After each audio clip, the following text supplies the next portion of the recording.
This is Limited Supply, the place for refreshingly real takes on what D2C is really like. We're your hosts, Nik and Moiz. Let's start talking about money.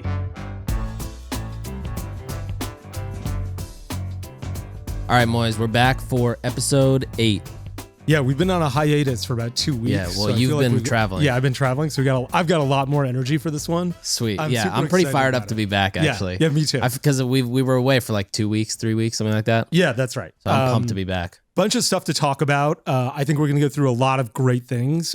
First is benchmark metrics, which I'm really excited to chat about because I feel like these are metrics that no one has any idea how much should you spend on your fulfillment costs as a percentage of your revenue? Right. How many customer service tickets should you get as a percentage of orders? Mm-hmm. What should your repeat purchase rate look like? Mm-hmm. All those types of things that every e-commerce company thinks about and no one knows what other businesses look like. So I'm excited to share what I saw at Native and what I'm seeing today. I think it'll be really exciting. Today's August 31st, so we're going to be talking about a P&L because tomorrow people are going to start creating P&Ls. I'm going to start creating it tonight as soon as the clock hits midnight. I can't wait. What goes in a P&L? What should it look like? How do you do a P&L? Things like that. Then we're going to switch to marketing. What are some great marketing ideas for Q4? Some collaboration stuff. Pixels. You brought this bottle of Truff Hidden Valley Ranch, which I'm excited to chat about. And then there's just some random thoughts I've had that I'd love to chat on the pod with you about. Let's do it. Okay, so first is what I'm most excited to chat about, which is repeat purchase rate. What should a brand's repeat purchase rate look like? And I think this falls under the umbrella of just benchmark metrics. And I think it really depends on what the brand is selling. And that's pretty obvious. Casper mattress is not going to have the same repeat purchase rate as Hint water. Sure. You're going to drink 2 bottles of Hint water in a day. You're certainly not going to order 2 mattresses in a day. Right. And so I think it matters depending on your category. And if you're lucky, a lot of categories will be publicly available. Casper, you could have seen. Purple, you can see. They'll talk about their repeat purchase rate in their SEC filings. Mm-hmm. At Native, when we started the business, we had like a 20 to 25% repeat purchase rate, which kind of sucks for a consumable product like ours. Right. And so what we did is we kept iterating on the formula. And by the time I left, we were close to about 50%, which is fantastic. But what was really hard is when we were trying to sell the business, I talked about repeat purchase rate with all of the buyers. I showed them graphs and I was like, here's what our repeat purchase rate looks like. And, I was like, I have no idea if this is good or not. Like, what do you guys see? And they're like, we've never seen anything this high. And I was like, wow, this is awesome.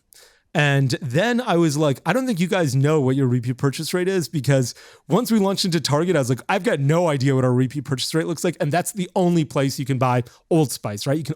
Nobody's going to oldspice.com to buy Old Spice. Right. And so I have a strong feeling that they just don't know what they're talking about when they mention that. But I've asked some other guys too. I asked some guys in the hair care space who started in the 1990s and the 2000s. I was like, what is your repeat purchase rate? And they were like, it was north of 70%. I was like, you have no idea what yours is either. Yeah. Because 70% is the best repeat purchase rate I've ever heard of. Yeah. You're selling drugs. Yeah. Yeah, that's right. It's cocaine. Yeah. But one of the important parts about repeat purchase rate that I think people neglect is how they measure it. Right. Sometimes they measure it in terms of how much of my revenue came from this month, from August, was returning customers. And they'll say, okay, we had $100,000 in sales this month and $30,000 came from returning customers. And so my repeat purchase rate is 30%. That is not the right way to measure it. The right way to measure it is to look back a year ago and say, what percentage of customers from August 2021 have bought again? Mm-hmm. That's the only way to measure it. The other one, which is returning customer revenue, is an interesting metric to measure, and it'll tell you a lot about your growth. If 70% of your revenue is coming from returning customers this month, you're probably not growing very quickly because only 30% of your revenue is new customers. So I think that's an interesting metric to keep in mind. But the only way to measure repeat purchase rate is to look back at what did the cohort from August 2021, how many of them have purchased again?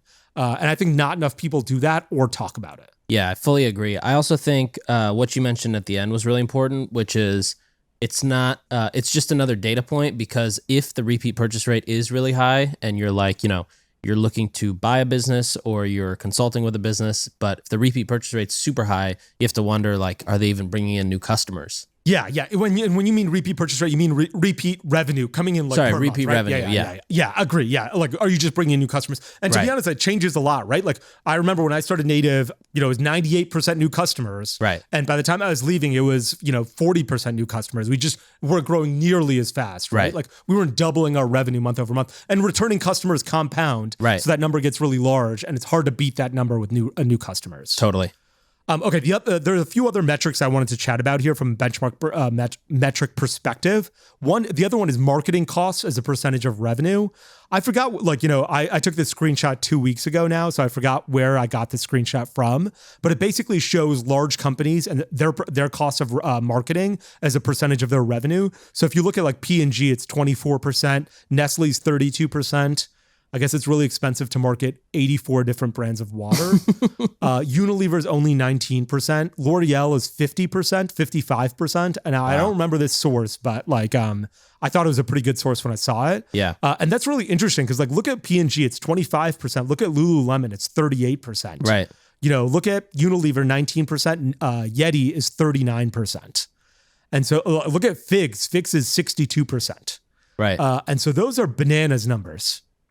And I think the way I think about it is if you're trying to grow really fast and throwing a lot and maybe have a one-time purchase type of business, you're ready to spend more on marketing as a percentage of revenue because you probably have better margins. Totally. And so I think that 40% is really the max I ever got comfortable with, where people were spending 40% of revenue on marketing. So if you had $100,000 in sales this month, you probably spent $40,000. That was bullish. That was sort of putting the pedal all the way down and saying, we need to acquire new customers. Right.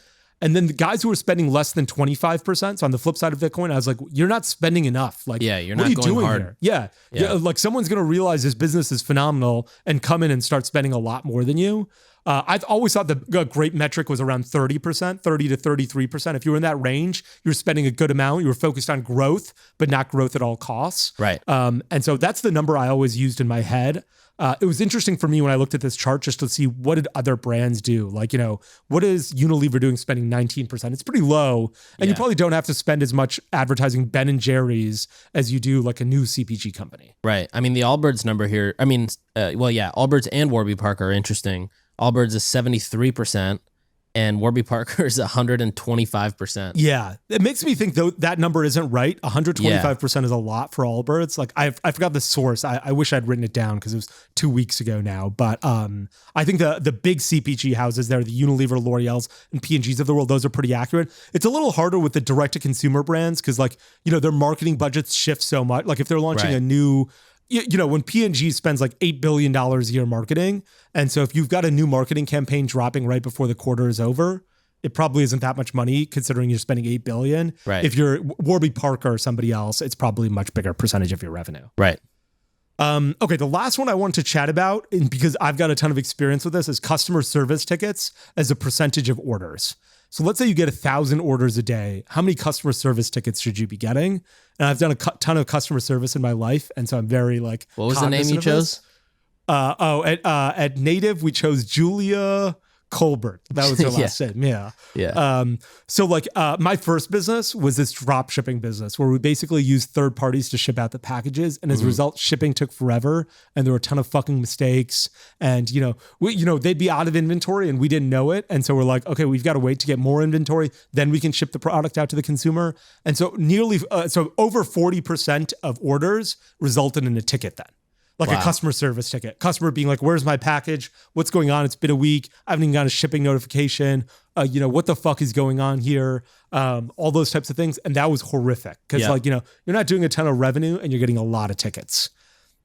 At Native, it was about 20%. So I think on Black Friday one day we did 25,000 orders, which is a bananas number. That's nuts. And 20% of those are going to result in tickets, and more on Black Friday because products won't go out till Monday, Tuesday, Wednesday. People especially want if you got Sunday. fulfillment works shipping that stuff out because sort of it's taking them 7 days to get the stuff out. And so we're everyone's like, I ordered on Black Friday. It's now Wednesday of the following week. When is this thing shipping?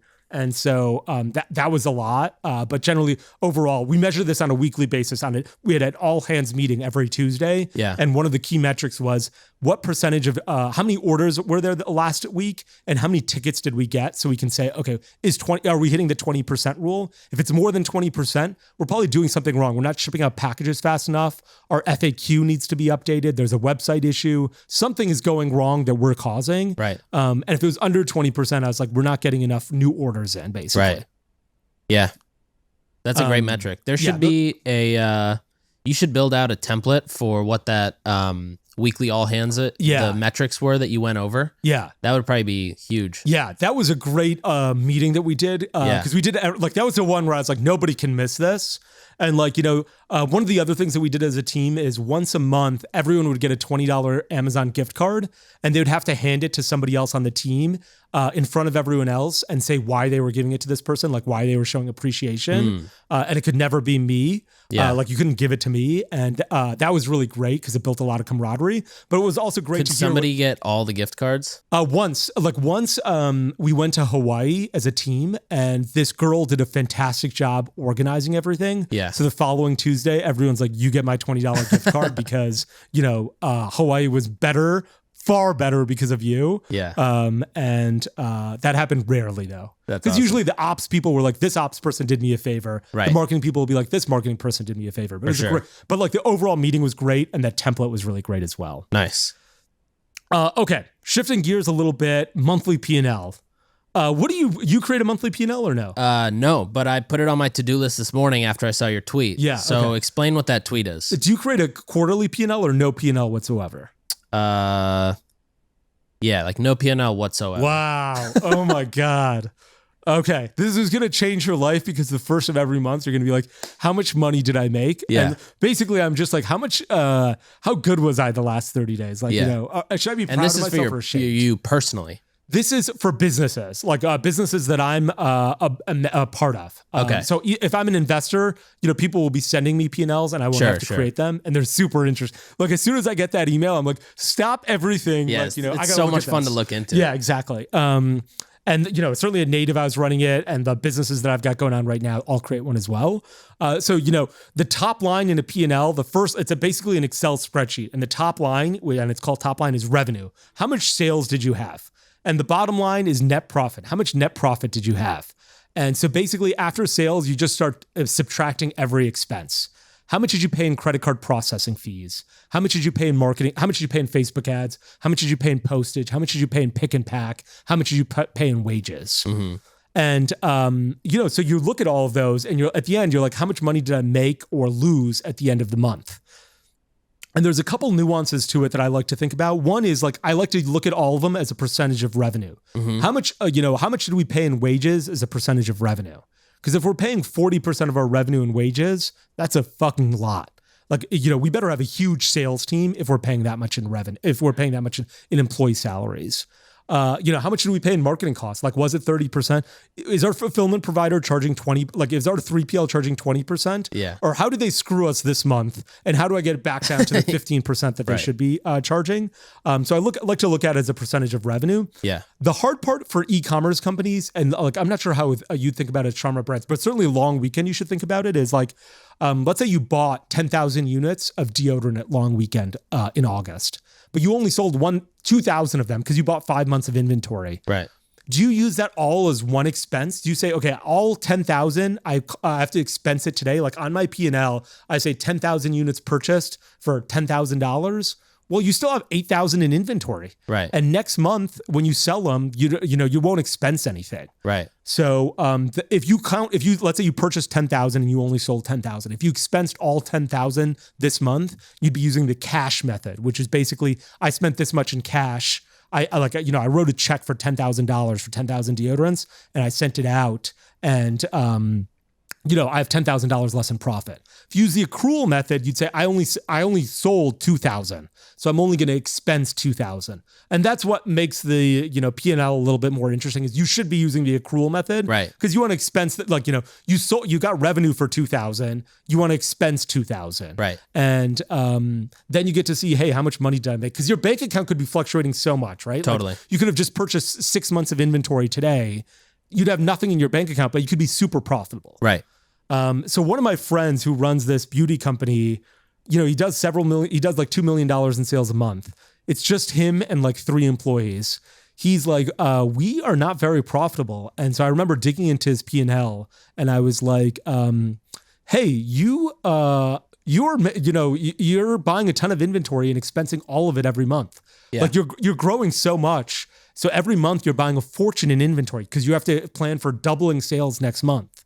And you're expensing it all this month. And so, you're looking at it a cash method. Let's move to an accrual method. And we looked at an accrual method and he was making a fortune. He's like, I'm making $300,000 a month, it turns out. And he thought he was making nothing. Wow. And that's the fun part about P&Ls is like, if you look at it in one way or the other, it can give you very different results. Totally. Okay, and so you should start creating one for long weekend. Oh, I do for the businesses. Okay, I thought this was like a personal P&L. Oh, no. Yeah, like how much are you spending on your own credit card? Not enough. Not enough. My life is not that interesting, sadly. Actually, speaking of, you know what was hilarious? The amount of texts I got on, I think, Monday when you put your tweet out looking for an Airbnb. Yeah. And you said your requirements. Yeah. And your last requirement was under 20K. Yeah. Is that a lot or not a lot? That is so much. Oh, is that a lot? Okay, gotcha. You know what's insane is that Airbnbs in New York, like I rented a 1-bedroom that was 500 square feet in October of last year. Yeah. And it was like $14,000. It was smaller than this podcast studio. Or maybe the size of this podcast studio, and it was $14,000. Why is it so expensive? Because it's really hard to find furnished places in New York right now. That's fair. For what it's worth, I'm paying $4,700. Oh, so that's... Yeah, but I'm like, I can go up. Yeah. I'm looking to go up, Welcome to the peasant life. But I paid $14,000 for 500 square feet on Blue Ground. It's wild. And they're like, you have to pay an additional $300 a month for electricity. I'm like, I'm not using, it's 500 square feet. I can't use $300 a month. I'm bringing a generator. Yeah, that's right. Yeah. I got a Mophie and a generator. Yeah. So did anyone text you a lead? Because I'd love a lead to that. No. People were just like, what is this guy's deal? Okay, gotcha. Yeah. So I didn't get any leads either. Yeah. Like, no one was like, hey, I've got a place, which is crazy. I don't think they'd be spending time on Twitter. Yeah, maybe not. All right, let's talk about pixeling sites because I'm really excited to hear what you're thinking. Yeah. And then see what it inspires in my head. Okay. When you're a new brand, and we got to switch to Q4 ad channels because I feel like I've been talking too much already. But when you're a new brand, and you have no SEO, let's say you start a new coffee company or a new water company, and you're like trying to get sales. And, you have to do everything via paid ads. Yeah. There will be, people are Googling what is the best coffee company or best coffee subscription, and they get linked to an article on like Thrillist or whatever, right? I started reaching out to those brands and I was like, let me drop a Facebook pixel on your website. And so I did this with like The Bustle. Do you know what The Bustle is? Yeah. And a bunch of like female oriented sites when we were running native or when I was running native. And I was like, look, a bunch of you're ranked number 1, number 2, and number 3. These 3 random blogs for like best natural deodorants or, natural deodorants that work or any of that kind of stuff on Google. And, you're probably getting a lot of hits here. Let me drop my Facebook pixel on that webpage. You're not giving me any information. You're not giving me any email addresses or anything to that effect. And let me retarget people that land that click that link on Google. Look at your website. I don't know what else they're doing. And I don't know how they got there, but let me retarget those people on Facebook once they land on your website to try and get some sales. And so I tried that. I reached out to all these organizations and we actually got a little bit of traction with, I think it was The Bustle. Like we were very close to signing an agreement. We were like, we had a bunch of other things going on at the time, so we never did. But I thought that was a great idea. Like drop a pixel on, you want to drop a pixel on like Wirecutter and New York Times when people are Googling, best carry-on luggage if you're away travel, and then retargeting those people because it's high intent people. And, you can pay The Bustle or whoever it is for those leads and be like, look, I'll pay you $500 a month and, 20% of all revenue that I generate from this pixel or from those retargeting ads. What do you think of that? It's a great idea. Back in 2017, there were a lot of companies that tried to do this like pixel swapping as a service. Do you remember that? Yeah. And I think all of them failed. But But the publisher side of it is interesting because for the exact reason that you said, these people are going and they have some sort of intent already to purchase natural deodorant. When I'd also tried that at Hint and they said, your favorite line, go fuck yourself. And, but what we did do was, the first one that I did was with The Hustle. And we put a article on The Hustle's website. And if you search The Hustle and Sweetie in Google, you'll find it.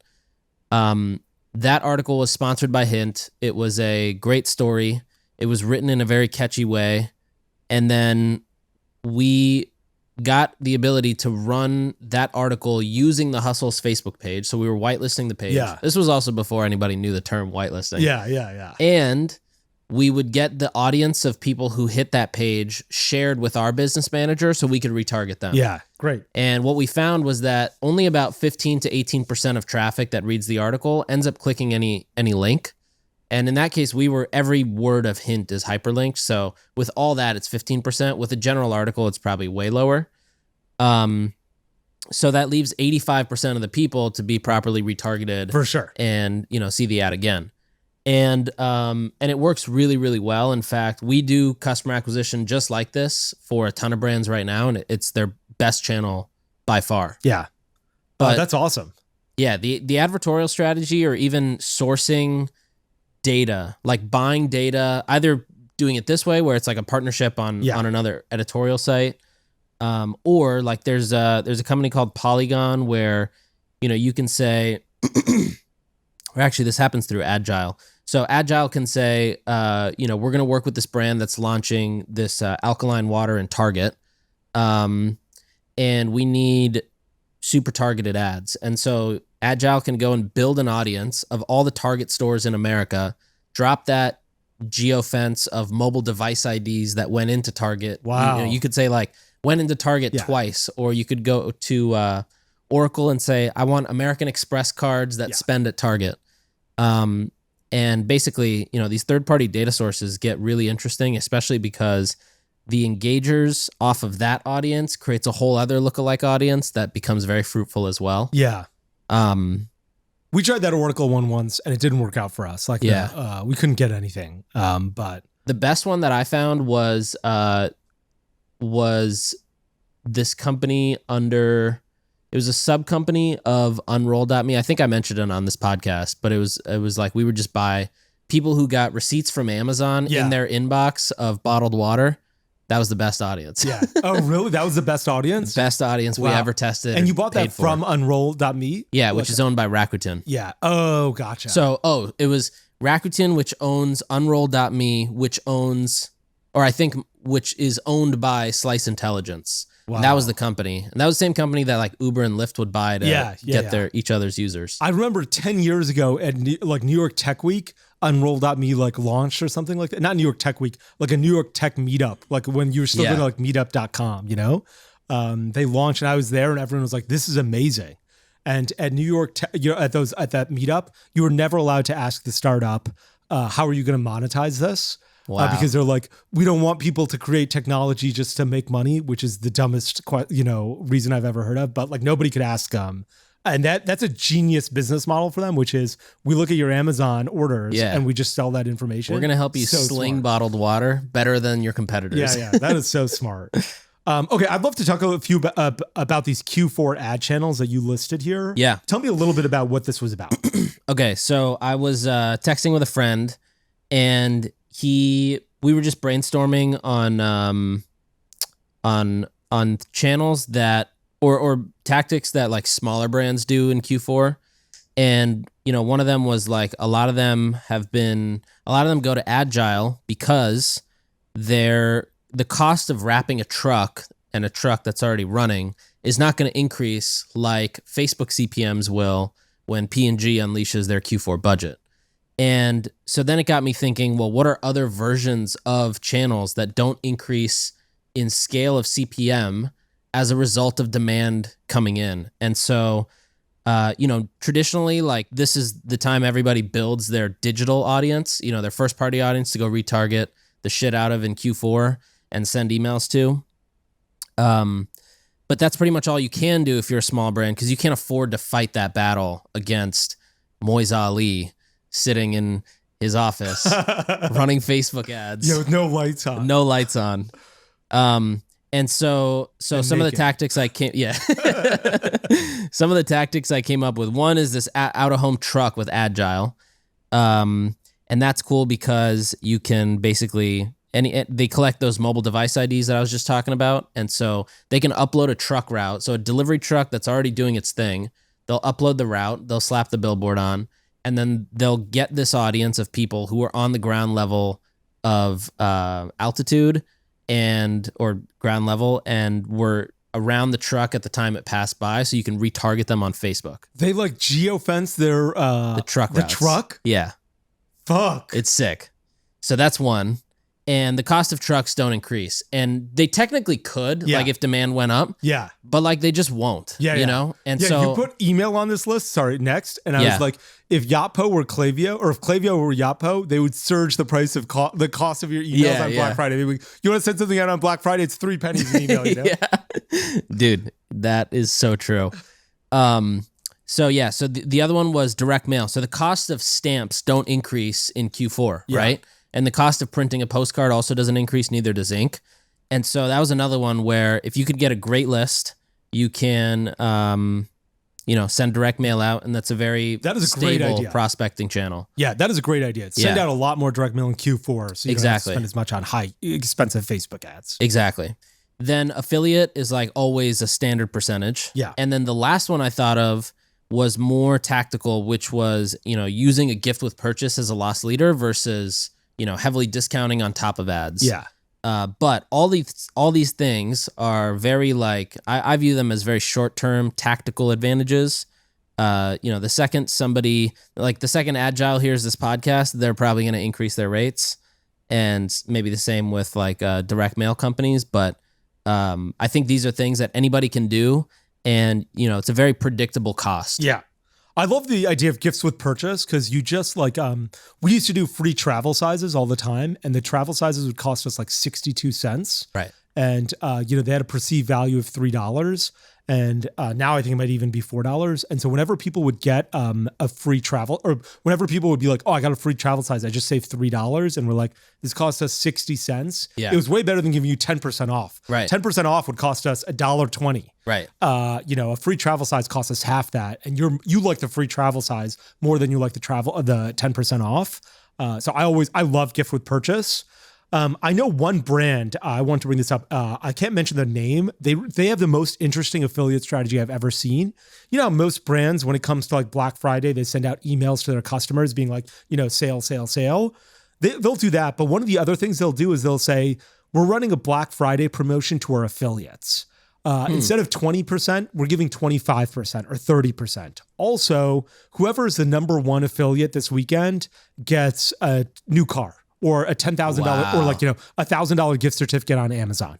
Wow. And so they run promotions to their affiliates and not necessarily their customers. And it allows them to maintain a lot of price integrity because, they're not constantly spamming their customers, they're spamming affiliates. Right. And those affiliate, all of a sudden, I'll see it. Their incentives are aligned. Yeah, exactly. You'll see the increase in ads where you're I'm sorry, not ads, but on affiliate posts, over a weekend. And I'm like, I bet they sent out an email because all of a sudden all of these affiliates are like, hey, buy this product, buy this product, buy this product. And you're like, well, what's going on here? 5 affiliates? I haven't seen these 5 affiliates post about this since in a while. Last time they posted about it. Yeah, all 5 of them posted exactly a quarter to go together.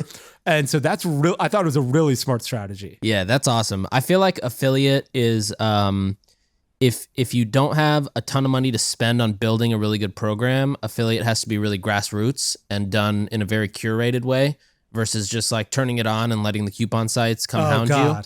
And also fuck you, honey. And and if you do have a lot of money, then you're, basically working with the cream of the crop, traffic pushers who also have a beautiful brand and, a great source of content. Yeah, that's what they do. You definitely have to weed out those garbage websites. And they're all in India or Pakistan that are coupon websites. And if you're unsure, but they're our listeners, so we do love them. Number 2. In fact, they're our cousins. Is the problem. Okay, let's talk about marketing collaborations a little bit. It sounds like this Truff one went really well. Yeah, let me find some stats here. So the Truff one did really well. It was hyped up for a while. Yeah. And, it crushed. Like, everybody, my entire social feed was crowded with it. Machine Gun Kelly was posted, like, eating it the day before. Everybody's talking about it. And it ended up selling out really quickly. Yeah. On top of that, it was being resold on eBay. Like, it's currently up for sale on eBay for, I want to say, $200 to $400. Get the fuck out of here. Per bottle. How much is, wow, I'm going to say it to you now. Go fuck yourself. How much were they selling it for? That's a good question. That is crazy. They just made the product earlier this month, actually. Like, I can tell by the Best Buy date. It's, August 3rd, 2023. They've got a 1-year stability on this, probably. So they just made this stuff. That's wild. Yeah, in fact, you can read the lock code. Oh, man, you guys got to change lock code. Like, when you get lock codes, you got to make it so it's not obvious to everybody. Yeah. Like, I can read this right now. It says it was made August 3rd, 2022. Wow. Super fresh. Yeah, that's awesome. So $25 for this 18-ounce bottle, which is a lot bigger than their normal bottle. Yeah, that's a pretty reasonable price. Yeah, and so I thought a couple things. One, I think Truff just crushes it from a standpoint of understanding culture. Yeah, their billboards whenever they do out of home, it just makes so much sense, and everything that they do, even their like videos for their ads, are so forward thinking or animated. They're just awesome. Yeah. The second one is people love these nostalgic brands, and I think that a lot of new brands don't tap into that enough. Yeah. Like Hidden Valley Ranch is something everybody grew up on. Everybody in the world knows what Hidden Valley Ranch is. It's like Coca-Cola. Yeah. And so and I think people, like, I've definitely done it, mixed Truff and ranch. You're having some chicken nuggets, Truff and ranch, mix it together. And so I think this just made so much sense. You know what's crazy? You said like this is Hidden Valley's like Coca-Cola. And I think like what's crazy about this collaboration is it worked really well with a brand that I'm not sure is super loved. Like, I'm not sure if Hidden Valley has this amazing reputation. Like, today, if you went to Whole Foods and you were buying salad dressing, I think you'd probably reach for something else and not Hidden Valley, where you're like, I want something where somebody cares about the ingredients and has updated the ingredient profile in the last century. Right. But this one worked really well for Truff, and that's really impressive. I always realize how what a novice I am at marketing when people are able to pull things off like this off really well. And I'm like, wow, I would have never thought that Hidden Valley and Truff would have made sense, but it does. Like, the packaging looks right. It's not too much Hidden Valley. And they did a great job. Yeah. Their last collaboration also was pretty awesome with Taco Bell. Truff had one with Taco Bell? Yeah, they had mini awesome. Truff hot sauce, like fries, nachos type thing. Oh, that's awesome. Yeah, the greatest collaboration in the history of the world may be Doritos and Taco Bell. Yeah, most profitable. Yeah, definitely up there for one of the most profitable. Yeah. I mean, it like turned around Taco Bell's business for some time. Yeah, there were two that I tried to pull off at Native. One was Native and Supreme. Mm-hmm. Like, I wanted to try and get Supreme on our deodorants. I didn't know. I knew a guy who worked at Carlisle, which owned Supreme, basically, or owned a majority stake or something like that. Couldn't make any traction. The other one I tried to do was Native and LaCroix. Like, I wanted to launch LaCroix flavors for Native, like Pompaloose. Yeah. And like, fun branding where the packaging would look like a LaCroix can, but it was a deodorant inside. And they were like, no. But I thought that was a great one. Have I ever told you the story where LaCroix's lawyers sent a cease and desist to Hint for me to stop tweeting shit about LaCroix? Oh, really? What did you tell me what you said? And then I've got another story about that too. Yeah. Okay. So Hint was always kind of like, it was always Hint versus LaCroix, you know? And so I would just tweet just a bunch of shit about LaCroix. They're lined with BPA inside the cans, so if you want cancer, sure, go ahead, drink some LaCroix. You'll get there faster. LaCroix tastes like you put the ingredient in the other room and let it sit in the air for a bit, and then it came into the can. And you were tweeting this from Hint's Twitter account or your No, Twitter mine, account? personally. Okay, gotcha. But then their lawyers, and this is when I learned they were a publicly traded company. their lawyers emailed, Hint's lawyers or whatever, and said, like, you guys got this employee, and he needs to shut the fuck up. Yeah. And they sent like an attachment with just links, just full of links, top to bottom, size 12, just link after link. Yeah. And it was not only the stuff that I would put out, but then like, I'd get other people riled up. Yeah. And supporting him, and it was all their replies too. Yeah. And so anyways, their lawyers are pretty stingy. That's awesome. When Native started, I did the same thing. People would tweet. I mean, there's sort of very few people, but people were tweeting about Toms of Maine. So it'd always be like, stop using Toms and try Native. And then after we sold the business once, I tweeted and I was like, Toms of Maine has some of the same ingredients that is in antifreeze in cars. Do you really want to put that on your body all day, every day? So I tweeted that on like a Tuesday night. Yeah. Wednesday morning, the guy who runs deodorants at P&G calls me up at like, like he's in the East Coast, I'm on the West Coast, but he calls me up pretty early, probably like 7 a.m. my time. And he's like, hey, the Toms of Maine general counsel called our general counsel, and that guy called me, and you got to delete this tweet right now. And I was like, it hasn't even been up for 12 hours, and I've been asleep, 6 of those 12 hours. And they're like, this has to go right now. And it's, it's basically Toms of Maine. You have the same ingredients as antifreeze. Don't you want to, like, you're talking about healthy ingredients. Do you really want to be using this everywhere? And, they got upset very, very quickly. Yeah. They're going to be reaching out to the limited supply general counsel as well. Yeah, yeah. It was great. No, fuck you, Toms of Maine. That's awesome. That's a really good collaboration. Okay, we don't have a bunch of time left. I want to talk about some random stuff that I thought of.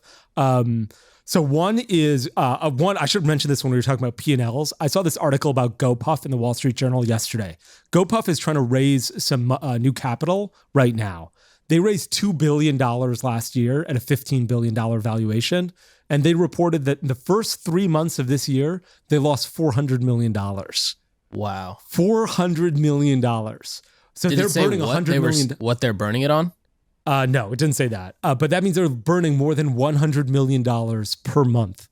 That's an insane amount of money to be lighting on fire. Because they've got a lot of revenue too. Like this isn't, so they've got, like, if you create that P&L, you got to get to it from sales. You got to get to negative $100 million. Yeah. Or $133 million. And I don't know how they did that. But I thought that was a bananas number. That's crazy. They just laid off a ton of people as well. Oh, did they? Yeah. I didn't see that. Yeah. Probably a month ago, maybe. Oh, wow. Okay. Yeah, they said that like we're not burning that much anymore now. They're like, we're fixing this. So like this is obviously not a good number to be in the Wall Street Journal. And so I think they called up they had an interview with the CFO and or somebody high up at GoPuff, and they're like, oh, we're fixing it. We're fixing it. It's not going to be $400 million again the next quarter. I thought that's funny. Crazy. The other thing I saw was I just got this email. Allbirds is having a sale. I thought this was really crazy because like a year ago, Allbirds I never thought you were had talking sales. about like they were about to sell the company. No. That would be bigger news. I would have put that up higher. But they're having a sale, which I guess is not big news for any brand. But like, it's always interesting to watch brands that never had sales be like, fuck, we need a boost of revenue. And so we're going to discount our products. Yeah. I'm not sure if we mentioned this in the podcast earlier, but like there was a brand called Tuft & Needle. Do you know Tuft & Needle? Yeah. They never discounted, and they had this referral program that where like, if I referred you to buy a mattress, I would get $50. And you would say $50. And they're like, this thing was, 30% of our new customers or 40% of our new customers were coming in through this referral program. Wow. And then they made this big announcement. They're like, we're canceling it. Even though it's fantastic, we want everyone who buys a Tuft & Needle mattress to pay the exact same price. And I was like, fuck, these guys are serious about like never discounting. And then they got bought by like a private equity firm. And then discounted? Discounts every day. Look, more the private equity firms like, we need money. Yeah, more discounts. Fuck your brand. I just loaded up the site. It says Labor Day sale up to $600 off of a mattress, Wow. and 20% off your sleep favorites. Like that's insane. Instantly they switch. And that was Casper's business model too. They're like, we're not going to discount. You shouldn't pay a different price on Memorial Day. Now it's covered with discounts or Affirm or financing. Yeah, exactly. It's changed so much. And so I feel like whenever you see a brand start doing that, you know that like they're reaching a little bit for growth. And there's nothing wrong with it. We did it all the time. And to be honest, I don't think you train customers if you do it infrequently. Agreed. And like Allbirds certainly isn't doing it frequently. Like I don't think they're training customers, but it's interesting to see a brand that, like, imagine if Apple was started running 20% off sales. Yeah. It would be crazy, right? It'd be like, that'd be in the New York Times, like on the front cover of the New York, or on the front page of the New York Times. Yeah. Apple 20% discount. You've never seen this. I actually think running sales very infrequently almost trains your customers to look for them. Like, I think Away has run one sale, and Allbirds also doesn't run that many. Yeah. I mean, Apple's main one is just Black Friday. Yeah. And like, if it gets near that time, I almost just wait. Yeah. But if if it was like, Labor Day, 10%, 15%, I would just I guess I would then wait for the sale, but I wouldn't hold out that much. Yeah. And you might not be aware of it. You might be like, okay, Labor Day is coming up this weekend. Right. Like you might think about that today because we're so close to it. But last week you'd be like, oh, that's too far. Like to save those $2, I'm not going to do this. Right. One other question I thought about is like conversion rate optimization, because you had this amazing Twitter thread today, and like you talked about CRO and how important this is. Has anyone ever tested like auto applying a coupon code versus not? I've never tested that. Like, we do it with landing pages. So when you go to a landing page and you click add to cart, we use these Shopify permalinks, and within the permalink, we have the exact variant from the landing page, as well as the quantity and the coupon code, all within the URL. So when you get to the checkout, we might still say, use welcome for 20% off on the lander. Yeah. But when you get to the checkout, you already see it applied. Yeah. Okay. Wow, and that's great. The idea is like to basically on the lander, it's not really for the purpose that they copy and paste it. It's just that they see it again. Yeah. Like, hey, you're getting this discount. Yeah. And does that improve conversion rates, I guess? Yeah, I don't know a number off the top of my head, but it definitely works way better. Yeah. It's kind of like, it's similar to your other trick, which was putting the coupon code box, or where you can write a coupon code in the slide out cart versus just on Shopify checkout, which is the default. Yeah. Because a lot of people get to the slide out cart and they don't know where to go. Yeah, that is a massive problem on Shopify, actually, when the slide, I think we had to build that custom. Those things have to have coupon codes. Like, we switched from WooCommerce. So when we were on WooCommerce, which was, you don't have to pay anything for subscriptions first, so it's way cheaper. But like on the cart page, there was a coupon code box, and that's where most people entered the coupon code. Mm-hmm. And when we switched to Shopify, we didn't have that initially. And so the conversion rate dropped materially because people were like, where's the coupon code box? I can't find it. Forget it. I'm not applying it. Because they didn't go to the checkout page. They looked on the cart page, couldn't find it, and just abandoned their cart. And so that was a real problem. And we custom built it because we're like, this is a hair on fire type of problem. I wonder what it's like for, like, there's so many things to think about when you're auto applying a coupon code. One is there's going to be a certain percentage of people that forget to apply the coupon code. So you're going to have a little bit more revenue and your margin's going to be a little bit better. Right. Like, does that make up for it? But really, what is it? Like, is your conversion rate much better if you apply the coupon code? And then a follow-up to that would be, I wonder what happens if when you apply the coupon code automatically, you write under it, this is the best coupon code we have available. That's a good idea. So people aren't like, let me go Google to see if 10% is the most I can save. What if they have a 20% coupon code out there? Yeah. What's funny is like, that is such a, such like a tactical thought. Yeah. Another one that I played around with recently that is just crushed is writing explicitly, like, and we all think this is common sense, but your order will ship in 24 hours. That line increases conversion. Yeah, I bet it does. It's nuts. Yeah, even like a return policy on the checkout page, or like, that kind of stuff. Harry's does a great job of this, and like they have a stamp where they're like, Harry's guarantee. And Magic Spoon has a happiness guarantee. Yeah. The other thing that's ridiculous is even like a lock where you're like, your information is secure, depending on how old your customers are. Like at Native, we targeted older people. Like everyone thought our customers were millennials. No, not really. And so we had a lock on that. Like, people would be like, I don't see a lock. And I was like, oh, okay, you want me to drop an image of a lock? Like, I can, like, it doesn't mean anything. Yeah. But if you want, I can literally have an image of a lock on our checkout page. Right. And that was good. Yeah. Like that image does work. There's this one company based in the UK, and I talked to the guy, and he's a phenomenal founder.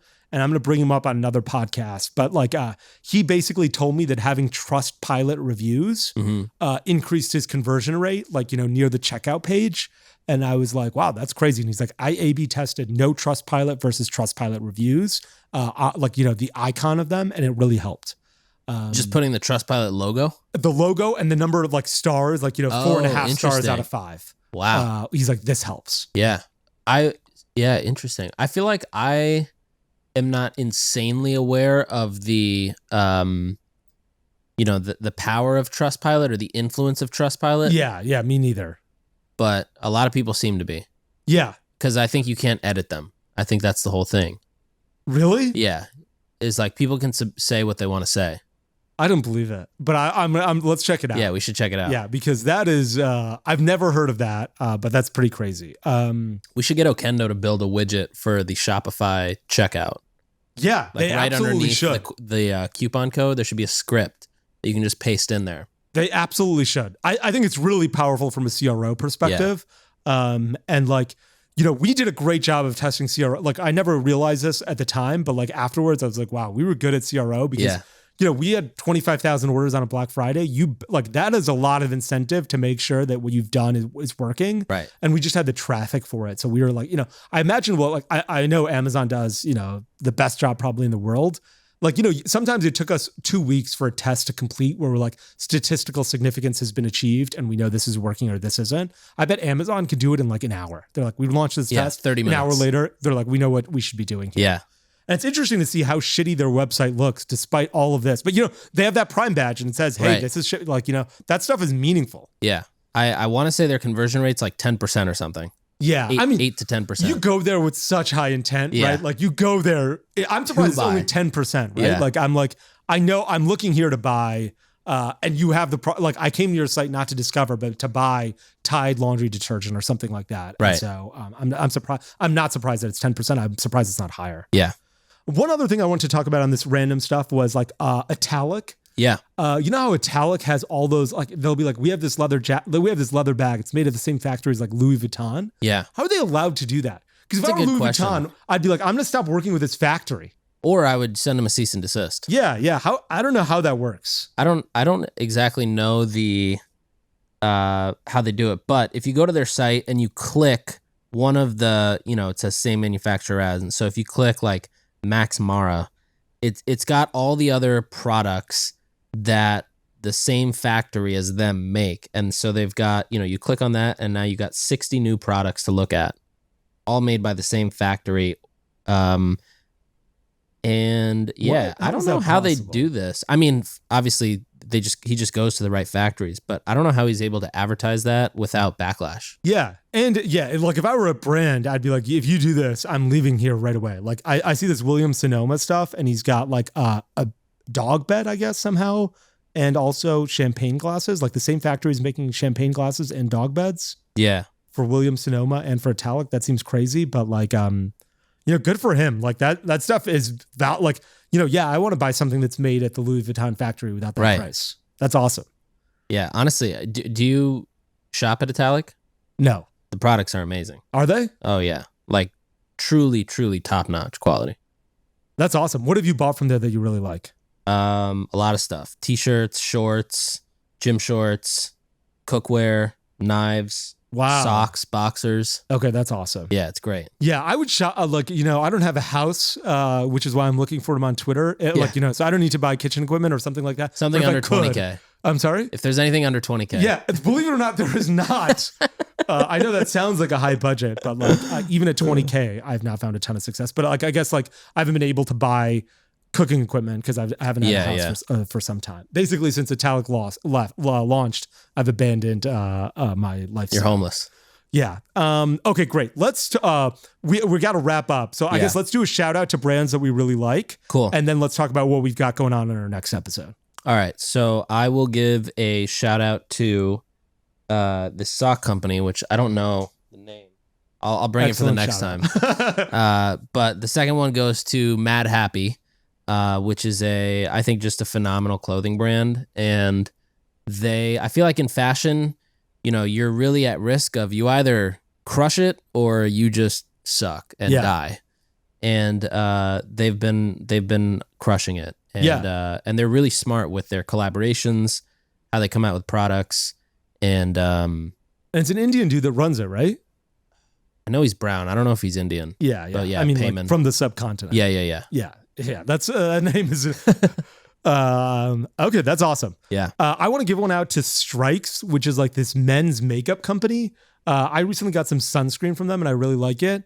And I bought some men's makeup as well from Target because they're a Target. I didn't buy it from Target, actually. I bought it from their website because I wanted to try it out. And I was like, what is men's makeup? Like, I don't understand. They have they have concealer. And I was like, I don't know what concealer is, but it's made for men. And I want to see what this looks like. I'm not wearing any, in case you're wondering. And I tried it out and it's phenomenal. I'm like, no wonder women look so hot all the time. They have this product that makes their face look like they've never had any issues with facial skincare, you know? Like I got all these, like I got pop marks and you just put on this concealer and it looks fantastic. Yeah. And I was like, am I allowed to Is do it your this new now? normal now? No, it's not my new normal. I'm too like, I'm not comfortable enough in my masculinity for it to be my new normal. But if I got comfortable enough in my masculinity, if I was George Clooney, it would be my new normal. Or if I was Leonardo DiCaprio, it would be my new normal. All of Twitter is just Leonardo DiCaprio broke up with another girl because she is 25 years old, you know? I love that. Okay, let's talk about a few of the things we want to talk about next time. One is Quibi, which we haven't talked about. I want to talk about this concept that we talked, this bullet point, which is trusting direct-to-consumer brands versus old incumbents. It's a little surprising that a lot of people will be like, I trust this new brand and not a big company. Right. And then you get the issues of like Daily Harvest. Like Daily Harvest would probably not happen to Purdue Farms, you know? Right. So I'd love to get into that. We got to talk about the best subscription app, which is something that we want to chat about for a little bit. And then I think we should also talk about like cash flow issues for businesses. I know there was something on Twitter when we launched this that got a lot of love, which was, hey, how should businesses think about cash flow when it comes to Q4, especially because they've got to order a lot of inventory. So I'm excited to talk about all those things on the pod. And then we've got Shopify president coming up in a couple weeks. We gotta like Harley's coming September 12th. Yeah. And so we'll be recording that. Yeah, I'm super excited. That'll be an awesome episode. Yeah. We got to collect a bunch of questions on Twitter. Yeah. Yeah. I'm really excited about that. Yeah. In part because I've made and then lost millions of dollars with Shopify stock. So I'm like, very excited to talk to him about it. Awesome. Thanks so much for listening to episode 8. Episode 9's going to be recorded soon. Sounds good. Thanks for tuning in. We'll be back next time to cut through the noise in CPG, retail, and e-commerce. And if you enjoyed this episode, then why not share it with a friend? And be sure to subscribe on whatever platform you listen to your podcasts on.